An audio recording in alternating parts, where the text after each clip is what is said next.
Un terrain de jeu, une balançoire et ce panneau à l'entrée. L'accès du parc pour cette maman venue de Clermont avec ses filles est désormais payant. Pour les extérieurs, c'est 100 €. Pour les Verneuiliens, c'est gratuit. Depuis le 1er janvier, une cotisation annuelle de 100 € est obligatoire pour les personnes extérieures à Verneuil-en-Alatte. Je comprends que ça puisse être bien pour maintenir les lieux en bon état, mais quand on vient ponctuellement, c'est un peu frustrant parce qu'on ne va pas payer l'accès pour une aire de jeu alors qu'on est là qu'une ou deux fois par an. Donc c'est un peu compliqué d'expliquer ça aux enfants. Sans abonnement, cette mère de famille risque une amende de 35 €. Dans la commune, cette nouvelle mesure est approuvée. Nasser habite à Verneuil-en-Alatte. Il a l'habitude de venir s'entraîner ici. Je comprends tout à fait qu'il protège ses investissements pour pouvoir dire à ses habitants qu'il prend soin des impôts.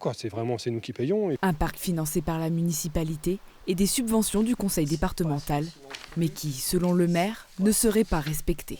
Ce sont des exemples de dégradation, entre guillemets, même dans un parc d'enfants. Cet accès payant a pour lui mis fin à ces incivilités.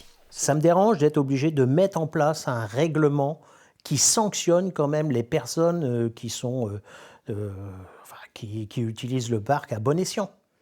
Mais je n'ai pas d'autre solution. Mais pour certains élus des communes voisines, cette tarification est injuste. Ça a suscité une vive émotion parmi la population de Creil qui m'a alerté sur cette situation. On ne peut pas imaginer que les Creillois ne rentrent pas en ligne de considération dans cet exercice alors que c'est la commune voisine, alors que l'extrême droite sur l'ensemble du territoire ne fait que pointer Creil et la stigmatiser. Pour l'heure, aucune verbalisation n'a été menée.